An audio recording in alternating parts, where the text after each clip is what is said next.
We make things complicated, us pastors, church leaders. Sometimes things are more simple. And that's what we're going to be talking about today. We're going to be talking about something that I know everybody wants to do in their church, and that's growing generosity. And you don't have to overcomplicate it. And we have the expert of experts who's going to help us do this. We have Mike Stadelmayer on the show from Church Growth Services. Many of you recognize that name. He's been connected to Church Answers forever.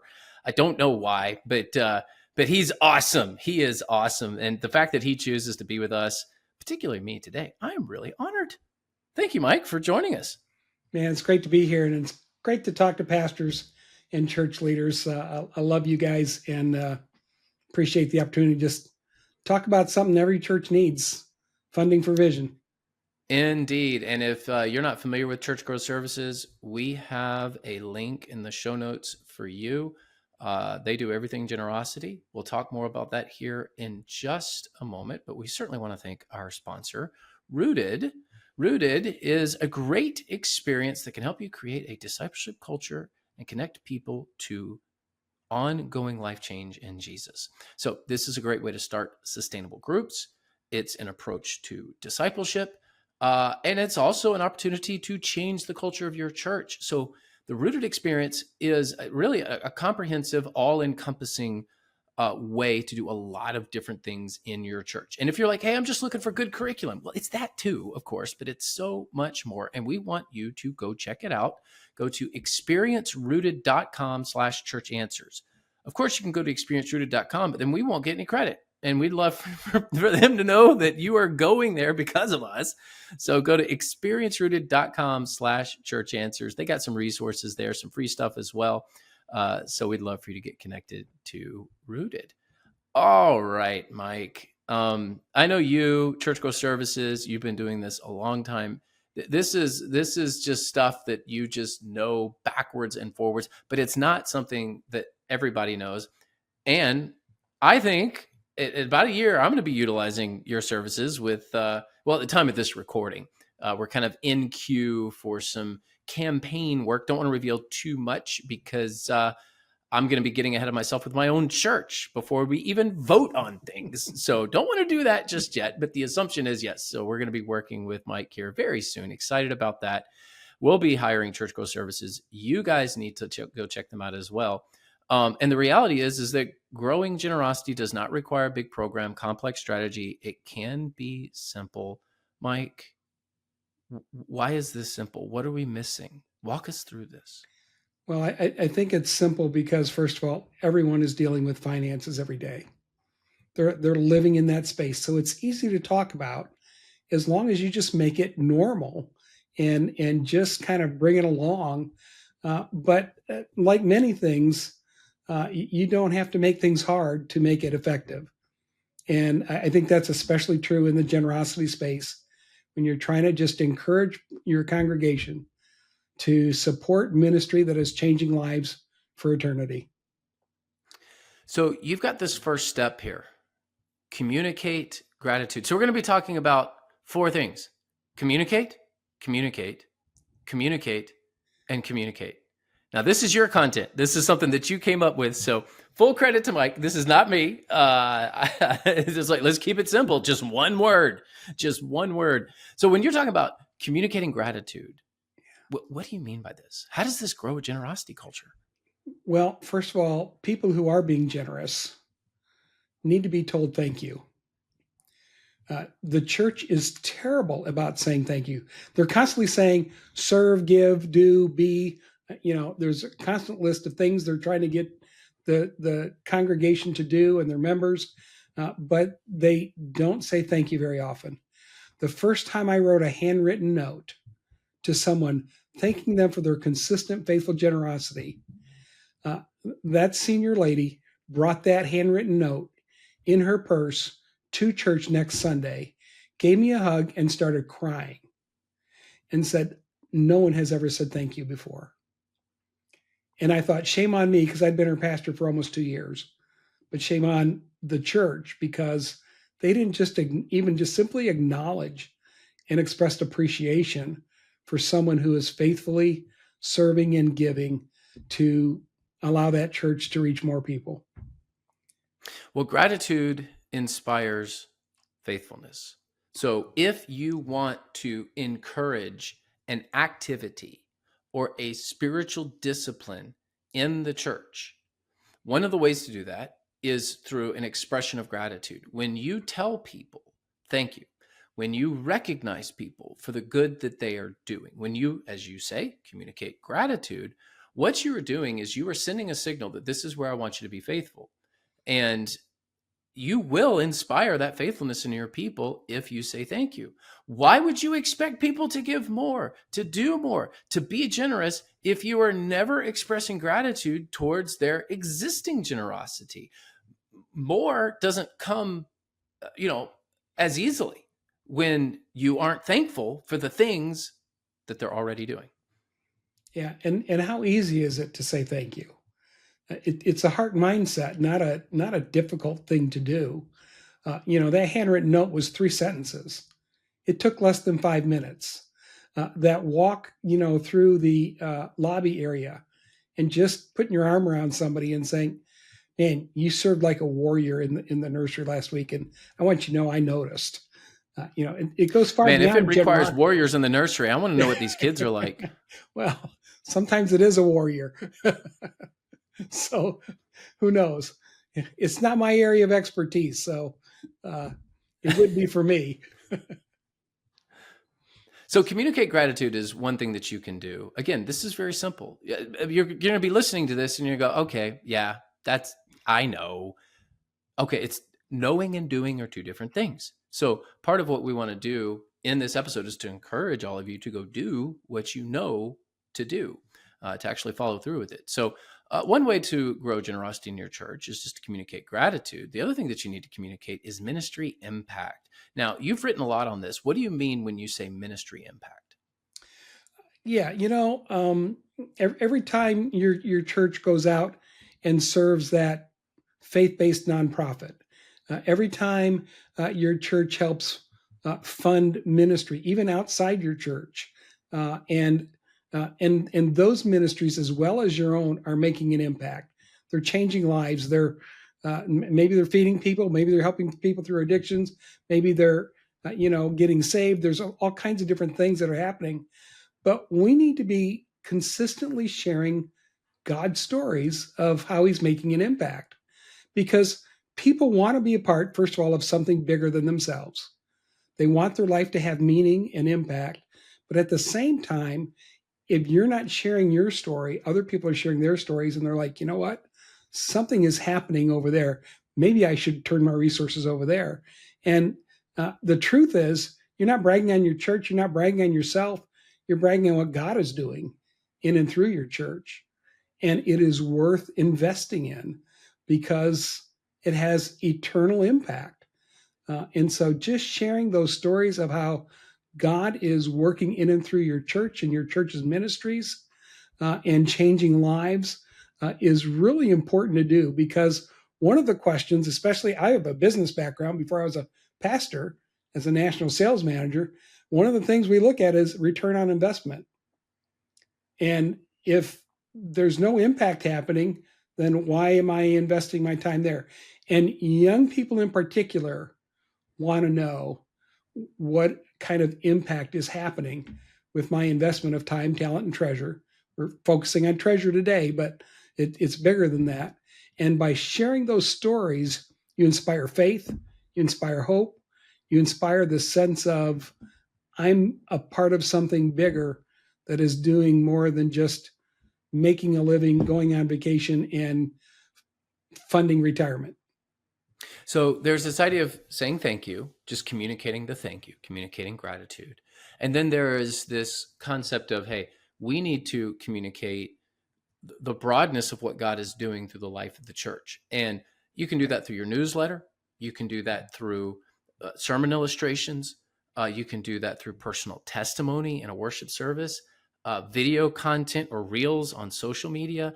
There are so many different ways to communicate ministry impact that tells your people you have invested kingdom dollars into this work. right? The work of your church.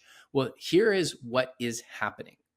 And if you Right. don't communicate the what is happening, people may love you, they may respect you, they may love the church, but why would I give more consistently if I don't really know what's going on? So you can even be in a church that has very little tension, very little conflict, and still be missing out on some real opportunities with generosity just because you're not telling the story. Yeah, that's exactly right. And often those ministries are happening outside of the view of a large part of your congregation, and they're not seeing it on Sunday morning. So one church I helped was their Awana program on Wednesday nights had 80 to 100 non-church kids there every Wednesday night. There was absolutely no space, but most of the congregation had no idea. And their investment in those ministries was changing young people's lives all over the place. Many churches' youth groups go on a weekend retreat or something, or a summer long, week long camping thing or something like that. Again, a large part of your congregation doesn't see that. Many times the church subsidizes that. They pay half the fees to go there, things like that. And they go to that retreat and that week long camp thing, and 10 junior high kids give their life to Christ. Well, the church body doesn't know that, and they don't see it. And doing a simple, small segment in the church on a Sunday morning and saying, hey, folks, because of your generosity, uh, these kids grew deeper in Christ, and 10 kids gave their life to Christ, and you just highlight that experience. And all of a sudden, people are like, that's what's happening with my treasure that I'm giving to the kingdom. And they start understanding their gift is changing lives, even though they weren't there. We call them recap reports at West Bradenton. We do Yeah, them that's from great. time to time. And one of the things that we just recently communicated, shout out to Kent. Hopefully, my student pastor listens to my podcast, although I don't think he does. One of the things that I communicated recently is as far back as we have records, we don't have records dating. We started in the 50s and 60s. I don't have records that far back. But as far back as we have records, we had a record attendance in our student ministry on a Wednesday night. And you better believe I told the church that. We're not all about the numbers, and we certainly don't exist for the numbers. But when the numbers are really good, you should tell people about that. You should also tell people when the numbers are bad, of course, and be honest about where you are as a church. But if you're wanting to communicate ministry impact and you hit certain marks, you should share those marks with the church and say, hey, guys, we hit our goal. We had our best ever crowd in student ministry. This is something we've never seen before. Why wouldn't you tell them that? And our students are on the second floor. None of our people would ever see that for child safety issues. Like, they can't see it. We don't let anyone just back with anybody. So even if they wanted to see it, they couldn't see it. We have to show them. And so part of showing your congregation is communicating that ministry impact.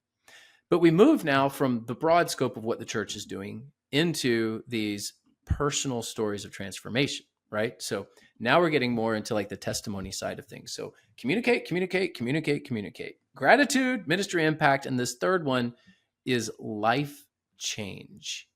How does that personal transformation encourage generosity, Mike? Well, I think it is a number of things. We've talked about it some already. Just seeing impact encourages more participation, but it also just inspires faith, inspires hope. God is still on the throne in a world full of news that is so negative and so difficult to even watch. At times you come to be inspired and understand. You know what? As bad as it is, God's still on the throne. God's still changing lives. God's still redeeming people, and people need to hear that because they're hearing the negative all the time.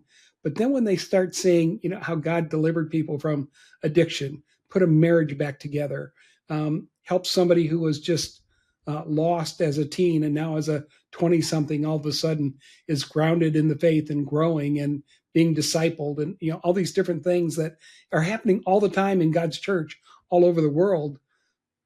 But we need to share those stories and it really becomes impactful.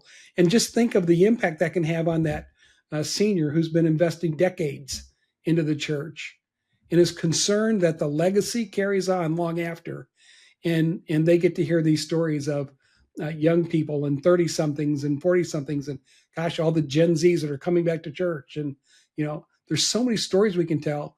And again, it comes back to sharing God's story, not bragging. It's just highlighting that God is alive and well and working in our church and in our people, and you're a part of it. So people latch on to personal stories, and they tend to be memorable as well, especially if you Absolutely. know the person. So if there is someone who is just willing to share to your congregation, and maybe you do it via video on the screen so that the timing's right and you don't set them up for failure with getting in front of people. But even we still encourage people to do things in person. We make sure they're coached, and they don't just drone on and kind of fumble all over themselves. But man, those are memorable and powerful stories. And when you are sharing those stories, communicating those stories of life change, not only are you inspiring someone else to make a similar decision, like, wow, they were in the valley like I was. They got out of it. I can too. Not only Absolutely. are you inspiring someone through the power of the Holy Spirit to actually do something about their problems, you're also encouraging everybody that's in the room that, like, when you give, it takes funding to do this stuff, like to keep the lights on. Okay, we've got a great building. This life change story happened in our church. Well, if you don't pay the power bill, it's not going to happen, right? So this idea of communicating those personal stories is so, so important. This is where the memories are made. This is where the memorability factor kicks in. But we've got one more communication tool here that you have been so good to remind us of: the word. You have to teach the word. You have to teach generosity. You have to show the example in scripture. So we're communicating gratitude, ministry impact, life change, and this last one, communicating the word. Mike, speak to this. Yeah, pastors are really hesitant at times to preach on stewardship or financial matters. But the truth is, if you make talking about generosity and being a good steward just normal in your church, it isn't a big deal when you then speak a word on it. And it's much broader than just focusing on Malachi 3, thus saith the Lord, uh, give the tithe or you're robbing from God. Stewardship is about, and generosity is about contentment. It's about ownership. It's about sacrifice. It's about so much more than just talking about the tithe. It's about being a good steward. So many young families need help in just figuring out, even if they have a good job, figuring out how to pay their bills and how to manage money. And so communicating is so much larger than just talking about the tithe all the time. But talking about everyday life. I mean, they're talking about it every day in their home. How are we going to pay for Johnny's soccer shoes? Can we afford to go to Applebee's tonight, or do we need to make eggs at home? And those kinds of questions. And man, the minivan's on year 7. Honey, when are we gonna? They're Man, having those are conversations. you describing my house?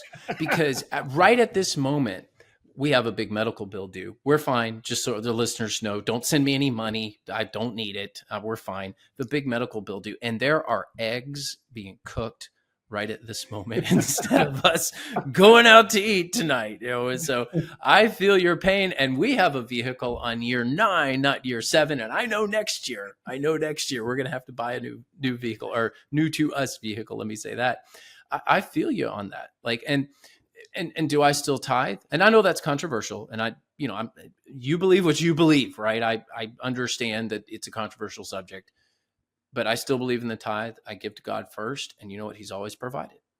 And I trust in him. And that's why I am so grateful to give to him, even though I've got bills just like everyone else, and there are struggles. But you have to communicate that. You have to share that. You have to teach that. And it's hard. Right. It's hard, particularly when people are struggling financially, because the bread and butter givers at most churches are just your salt of the earth, middle-class people who are like, you know what? I can't write a 7-figure check. I would if I could, but I can give a tithe every week or every month and help my church. And that's, you talk about the American church. That's what's keeping the American church going. That's what's funding the American church. And it also just teaches simple things like trust. You know what? I'm going to pay God first, and I'm going to trust Him with the rest. And I'm a firm believer God can do more with $9 out of $10 than you can do on your own without His blessing with $10 out of $10. And I think that's true no matter what income level. God blesses that person who trusts Him and puts Him first in every area, including generosity. Man, this is good stuff. I'm very thankful to Mike Stadelmayer from Church Growth Services for joining the show. As I mentioned earlier, we're going to be partnering together, assuming the church vote goes okay. We're going to be partnering together. I will be hiring him. You need to hire him. And we'll be working with Brown Church Development Group too. I know you do a lot with Brown Church Development Group. So we're going to put a link to both Church Growth Services and Brown Church Development Group in the show notes. Please go click on those links, reach out to them. And I also want you to click on one more link. You need to contact Upward. It is time to start preparing now for 2026. Upward has been a long-time supporter of Church Answers content. They are just a premier sponsor of ours. I love talking about them because they do so much good. They have a sports program for you. If you're thinking, well, I don't have a gym, doesn't matter. They can do something in a field or a parking lot. They've got a variety of sports for you to choose from. So go to upward.org/churchanswers. The stat that I love most about them is when you start this program, you'll have about 50 of all the participants in Upward, 50% will be from your church, 50% will be from your community. Find me a better outreach program than that. Isn't that great? Seriously. Find me a better outreach program. It doesn't exist. And it's sports. Everyone loves sports. I'm going to get off my soapbox, Mike. I love Upward. I love it. Upward. Start Upward's pickleball. Pickleball. Yeah, you're like my dad. You're like my dad. A pickleball. You guys, people your age love pickleball. Actually, I like pickleball too. I'm not going to joke about that. It's a good program. So, thank you, Upward, for sponsoring today's episode. Thank you, listeners, for tuning in. Give us a thumbs up, rate, reviews, subscribe. You know the drill. If you're on YouTube, we're trying to grow the channel. Share the show. Let us know. Give us a comment. Give us a thumbs up. Subscribe on YouTube. And for those of you who've been listening on the audio for years and years and years and years, almost decades at this point, thank you. Thank you, listeners. We do this for you, and we will see you next time.